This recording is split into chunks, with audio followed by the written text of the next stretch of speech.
Ursula von der Leyen, la présidente de la Commission européenne, est attendue ce dimanche à Lampedusa.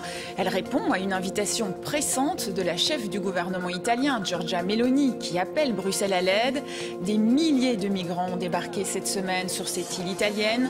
Un afflux record qui relance le difficile débat sur le partage des responsabilités au sein de l'Union européenne. Bonjour à tous et merci d'être avec nous.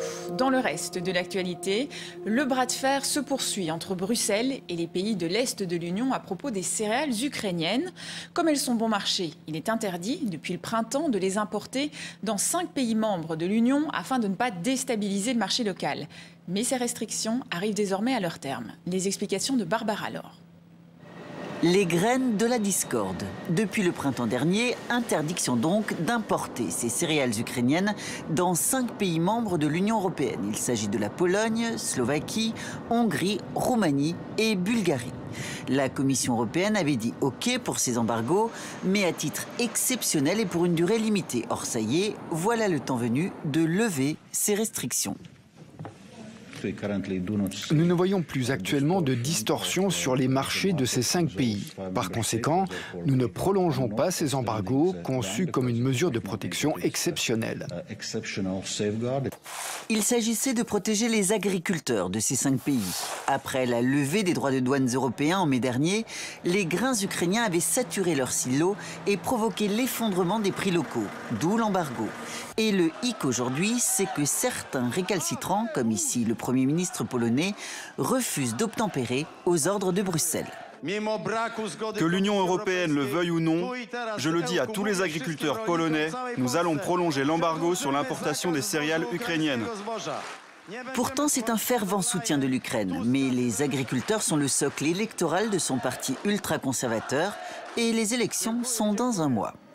Encore un récalcitrant notoire, le dirigeant hongrois, lui aussi, tient tête à Bruxelles et prolonge l'embargo, tout comme la Slovaquie. La Bulgarie, en revanche, a obtempéré et levé son embargo, tandis que la Roumanie attend lundi un plan d'action de Kiev qui s'est engagé à maîtriser ses exportations. Si les décisions de nos voisins ne sont pas respectueuses, l'Ukraine réagira de manière civilisée. Kiev menace de saisir l'Organisation mondiale du commerce. Au Niger, les manifestations contre la France se poursuivent. Samedi à Niamey, quelques milliers de personnes ont à nouveau réclamé le départ des militaires français. Les généraux qui ont pris le pouvoir depuis le coup d'État exigent la même chose. Le pays est encore à ce jour la plus importante base de soldats français en Afrique de l'Ouest.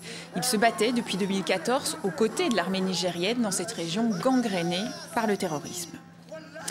À la une également de l'actualité africaine, le Mali, le Burkina Faso et le Niger mettent en place une alliance défensive. Le texte a été signé samedi par les 3 pays. L'objectif est d'organiser un système de défense collective et d'assistance mutuelle en cas d'agression. On écoute les précisions de Loubouro avec Maliki Diallo et Lionel Belon. Depuis plusieurs semaines, le projet était sur la table. Les chefs d'État du Mali, du Burkina Faso et du Niger l'ont officialisé et ratifié. Il s'agit d'un accord de défense entre ces 3 pays du Sahel, dirigés par des régimes putschistes. Le ministre des Affaires étrangères du Mali, Abdoulaye Diop, est venu l'annoncer en conférence de presse à Bamako. Par la présente charte, dénommée charte du Liptako-Gourma, les parties contractantes instituent entre elles l'Alliance des États du Sahel, en abrégé AES. Une alliance pour une défense commune en réponse directe avec les menaces d'intervention de la CEDEAO au Niger après le coup d'État du 26 juillet. Sur le papier, l'accord devrait aussi concerner la lutte contre le terrorisme, mais les modalités de son fonctionnement restent encore floues. L'objectif visé par la charte est d'établir une architecture de défense collective et d'assistance mutuelle aux parties contractantes. Toute atteinte à la souveraineté et à l'intégrité territoriale d'une ou plusieurs parties contractantes sera considérée comme une agression contre les autres parties et engagera un devoir d'assistance et de secours de toutes les parties. Un accord qui pourrait donc être activé en cas d'intervention des États d'Afrique de l'Ouest au Niger. Les forces armées de la CEDEAO sont toujours en alerte et pour le moment, aucune sortie de crise n'est en vue. En Libye, un nouveau bilan des inondations fait état de 11 300 morts et plus de 10 000 disparus, rien que dans la ville de Derna. Des équipes de secouristes et du matériel continuent d'arriver depuis l'étranger, mais la division du pays est loin de faciliter le déploiement de cette aide internationale. Le récit de Kristina Moleova. Des paysages de désolation, des ruines à perte de vue, des dizaines de corps alignés sur les trottoirs. À Derna, dans l'est de la Libye, l'aide internationale tente de s'organiser après le passage du cyclone Daniel. Mais de nombreux rescapés critiquent la mauvaise gestion de la crise par les autorités. Malgré les efforts de nombreuses organisations humanitaires pour apporter du réconfort, de nombreuses personnes ont remarqué le manque d'organisation. Cela engendre la confusion et le chaos. Un manque de coordination dû à l'instabilité politique du pays, miné par la guerre civile et les divisions internes. Depuis la chute du président Mouammar Kadhafi en 2011, la Libye est tiraillée entre deux factions rivales. À l'ouest, le gouvernement d'union nationale, mis en place dans le cadre d'un accord négocié par l'ONU et dirigé depuis 2021 par Abdelhamid Dbeiba. À l'est, le gouvernement concurrent à Benghazi fait allégeance à un influent chef militaire, Khalifa Haftar, ancien cadre militaire du régime Kadhafi, devenu commandant en chef de l'armée nationale libyenne. Celui-ci refuse de reconnaître le gouvernement d'union nationale et tente de s'emparer par la force de la région de Tripoli en 2019, avec le soutien des Émirats arabes unis, de l'Égypte ou encore de la Russie. Abdelhamid Dbeiba affirme quant à lui être le seul représentant légitime jusqu'à la tenue de nouvelles élections. Le gouvernement continue de remplir ses fonctions en tant que seule garantie pour les Libyens de la tenue d'élections. Face à l'ampleur de la catastrophe, les deux camps ont renoué le dialogue pour faciliter le transport des biens de première nécessité venant de Tripoli. En déplacement à Derna samedi après-midi, le maréchal Haftar a remercié tous ceux qui ont participé aux collectes de dons. Sur place pourtant, la rivalité semble continuer. Le gouvernement de Tripoli n'a aucun contrôle sur l'acheminement de l'aide humanitaire dans l'est du pays, ni sur les opérations de sauvetage. Au Maroc, une semaine après le terrible tremblement de terre qui a fait près de 3000 morts, le pays doit se reconstruire. 500 écoles ont notamment été détruites. Et pour permettre aux enfants dans les zones sinistrées de reprendre les cours, des tentes scolaires ont été installées. Philippe Jacquemotte. Le regard dans le vide, parce qu'il n'y a plus rien à voir. Plus de maisons, plus d'écoles, rien que des gravats et des souvenirs brisés. Je suis encore sous le choc. Le tremblement de terre m'a fait très peur. Et la maison a été détruite sous mes yeux. Toutes les maisons se sont effondrées. Mes amis ont vu leur maison détruite. Nous avons eu vraiment peur. Selon l'UNICEF, ce sont près de 100 000 enfants qui ont été touchés par le séisme. Des enfants blessés intérieurement et qu'il faut prendre en charge. Dans les villages, les psychologues arrivent petit à petit. Nous faisons de notre mieux pour essayer de regonfler leur morale, en les écoutant, en les faisant parler de ce qui leur fait mal. On essaie aussi de leur redonner le sourire, en les faisant participer à des activités amusantes.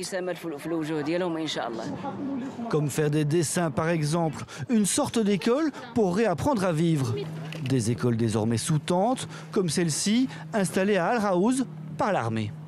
Nous prenons toutes les mesures nécessaires, en coordination avec les autorités militaires et éducatives, afin de reprendre l'année scolaire et de redonner confiance aux enfants touchés par le tremblement de terre.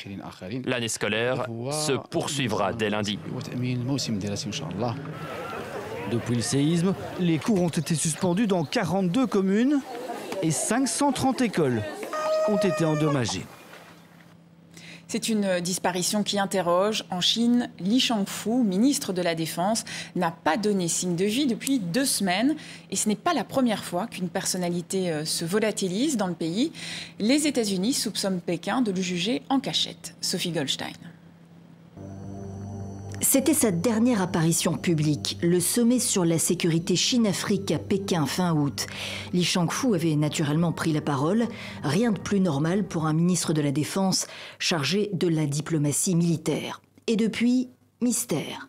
Où est passé le ministre chinois de la Défense ?